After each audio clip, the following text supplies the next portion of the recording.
Good morning, everyone, and welcome back to Tactics Board. Norwich City are back in Championship action tomorrow afternoon when they take on West Bromwich Albion at the Hawthorns. The international break is over. There are no more of those until March, and that's just the tip of the iceberg as far as positive news goes for the Canaries. Some fitness boosts in there as well, and you know the drill on Tactics Board. We're going to take a look at some of those in my predicted starting 11 for the game. Then we're going to break down how it will look tactically, have a little bit of a closer look at West Brom, and I'll show you what Johannes Torp thinks of the game as well.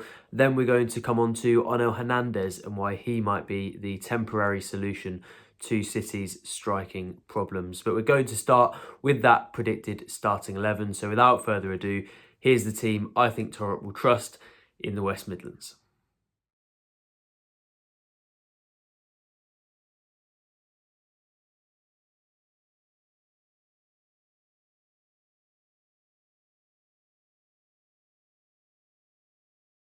So I've gone for Angus Gunn in goal, Kellen Fisher at right back, Shane Duffy and Jose Cordoba in the centre of defence, with Callum Doyle at left back, Anis Ben Slimane, Oscar Schwartau and Emiliano Marcondes in midfield, with Ante Cianats on the right, Borja Sainz on the left and Onel Hernandez through the middle up front. But we'll start at the other end and the news that all Norwich fans were hoping for throughout the international break. Angus Gunn is fit and available. He's returned from a side strain, the side strain that's kept him out for 7 weeks and has really impacted Norwich. Of course, George Long has deputised for him, and I think the amount of criticism that he's received speaks for itself, really.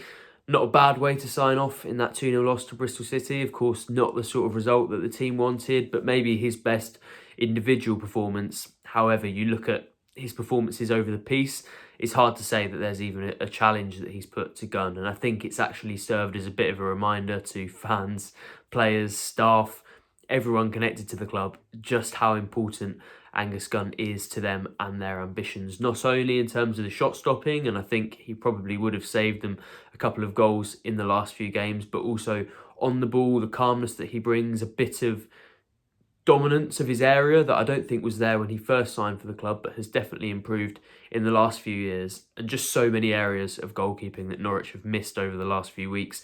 Tactically, he'll give them a lot. Technically, of course, he'll give them a lot. And in the big moments, of which there could be a few in this game, West Brom tend to have quite a lot of tight games, and they have done over the last few weeks.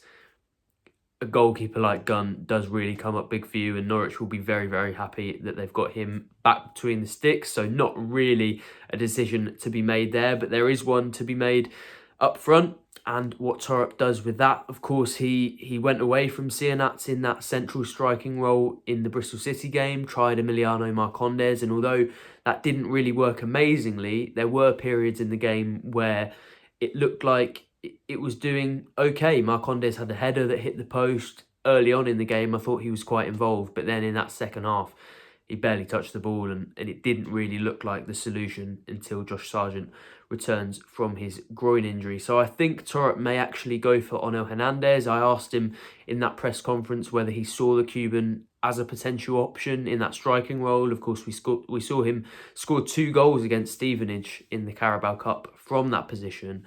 And it feels like actually out of all the players available, he can contribute the most similar aspects to Josh Sargent. And I'm not saying he's anywhere near the same level of striker that Sargent is, but he has got that pace going behind. He's got a bit more physicality and strength and pressing ability about him than maybe a Cianats or even an Ashley Barnes, who's also coming back.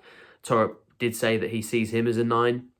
So I suppose he would be an option, but I just think right now for Norwich, in terms of what they're trying to replicate and what they're trying to bring into their team, given the struggles that they've had in recent weeks and before the international break, I think Hernandez would give them a lot of what they wanted. Of course, we'll come on to that and break down why that is a little bit later in the episode. Still a few options for Torp to choose from, but just from how he spoke and maybe some of the options available to him, it feels like going with Hernandez through the middle and Cianats on the right might be the best option, and then that frees you up to have Emiliano Marcondes in the midfield, where I actually think he's looked like quite a good option. Maybe not someone who you'd want to be in the starting 11 every week when Norwich have every player available, but they're still missing Marcelino Nunez in midfield, they're still missing Kenny McLean, And with Jakob Sorensen failing to really make a huge impression, I think he's done fairly well to play as many minutes as he has, given the fact that he's just come back from a fairly long-term injury.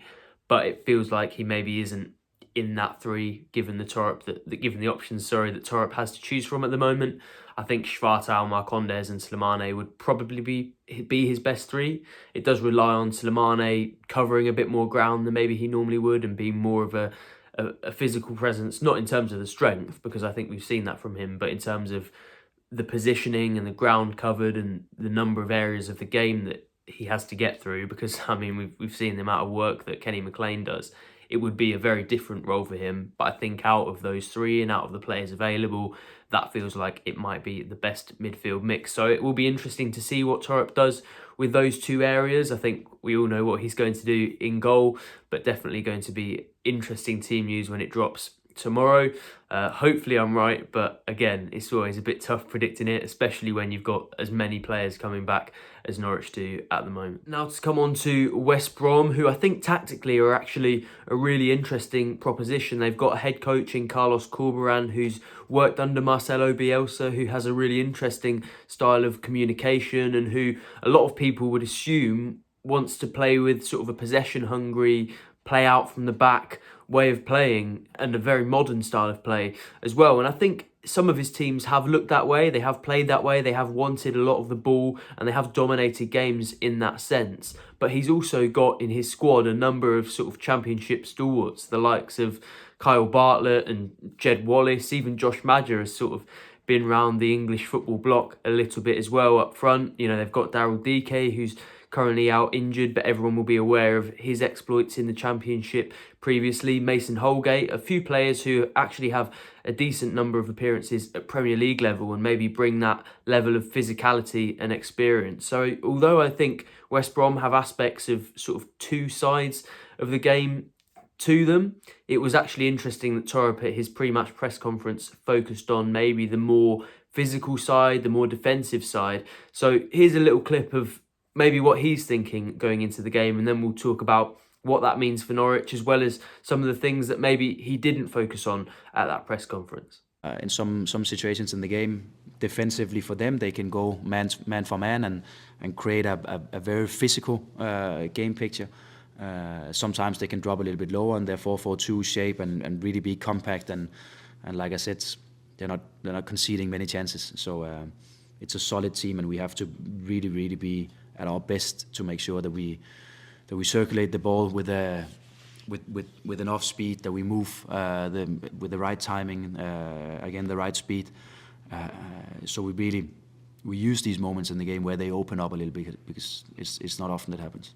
And there you have it. Torp clearly focused on the fact that West Brom will be good defensively, that it will be a tight game, that Norwich will have to move the ball quickly. And of course, all of those things are true. I think West Brom had gone 6 draws in a row before that 2-1 win over Hull going into the international break. So they do clearly have a way of crafting very tight games. They have tended to go a little bit defensive at times and try to hold leads once they've got them. But I think part of that also comes from their ability on the ball. They do have players who can change the tempo of the game for them. Alex Mowat, for example, can do that very well, and they can just settle games down and control them once they're ahead. So not only are some of the aspects that Torp spoke about really important, I think the first goal is also really important in this game. And of course, that's a bit of a cliche, because I think we all know the first goal in every game is really important, but especially against West Brom, who have the real ability to, in and out of possession, sort of shut it down once they go ahead. Norwich will know that it's really important they get the first goal if they want to go and win this game. They'll also have to be wary in wide areas. And I actually also thought that Torp's comments about Callum Doyle and maybe some of the struggles that he's had in recent weeks, and the fact that he thinks the international break would have done him a lot of good, probably bode well for Norwich in that sense, because you've got Tom Fellows on that right-hand side that Callum Doyle will have to deal with if he does start at left back, who really can cause problems, has caused a lot of problems for sides that are facing West Brom at times this season, and they are really good at causing problems from those wide areas with crosses. They've got a few players who can score headers and like to receive balls in the box and crosses into the box. You've got Madger there, who's more of a typical striker. And then on the left wing for most of their games this season, they've had Carlin Grant, who, of course, many people will know has spent a lot of his career up front. He'll come in at the back post and try to win those headers, try to sneak in and be a physical presence, getting on the end of fellows' crosses. So Norwich do really need to be wary of that. Both of their fullbacks will need to be defending well at the same time. And I think that's something that Torup will be also focused on going into this game. So that's definitely something to watch out for. A lot of interesting tactical themes going into this one. And I'm sure we'll see many of the things that West Brom have tried to do in other games and has gone fairly well for them at times. I'm sure we'll see them try to replicate those against Norwich. And then it's about how well they deal with that and then how well they manage to impose their own game on the home side. Now, I wanted to finish by talking a little bit about Onel Hernandez and why he could be the right striking option for Norwich. It's something Torup said again in his press conference, that he feels he's an option in that area, and without just showing you the whole thing in various clips, it was actually quite interesting to hear his reasoning for that. He spoke about Hernandez unpredictability, the fact that he'll sort of push defenders in that way, and I do think part of his threat is the fact that he opens up that space because he's able to run in behind. He maybe makes those centre-backs subconsciously drop off 5 yards further than they normally would, and that means for Norwich in their style of play, even if they can't find through balls to him, they can't get him in behind, or he's dealt well with by the defenders, there is going to be space in midfield for Norwich to operate from. And you almost think that's where they've struggled at times. They've had Ante Seaman in there, who maybe wants to come and get the ball a little bit deeper, who isn't making loads of those runs in behind. And that means a bit of a condensed space for the likes of Schwartau and Hernandez and Slimane to work in. It feels like quite a lot of the time they've been trying to turn into really crowded areas, and a lot of that comes from the lack of running in behind that they've had in front of them. But I think Hernandez stretches the defence. He maybe takes those defenders with him and then gives a little bit more space for not only those midfielders in there, but also the defenders to pass the ball out as well. It makes the West Brom press a little bit harder. So definitely he gives them, or would give them, a lot of aspects in that sense and a lot of positives. I think we saw that in the Stevenage game when he scored 2 goals. Of course, it would be a big leap up in level to go from a League One team to a team that's in the playoff places in the Championship. But right now, unfortunately, Norwich don't have Josh Sargent. They don't really have anyone who gets too close to Josh Sargent, and they may have to settle for that as a sort of reasonable compromise and a decent replica of what Sargent can do for them, because I think we've all seen some of his strengths. So that'll be really interesting. I think in terms of the physicality and the hold-up play, maybe he's not your typical, long ball striker, and he isn't going to win too many flick-ons. But if you get the ball into his feet, he does have that strength to hold off defenders and maybe keep it there until he can get more support from players, which I'm not sure the likes of Sienats and Hernandez really have.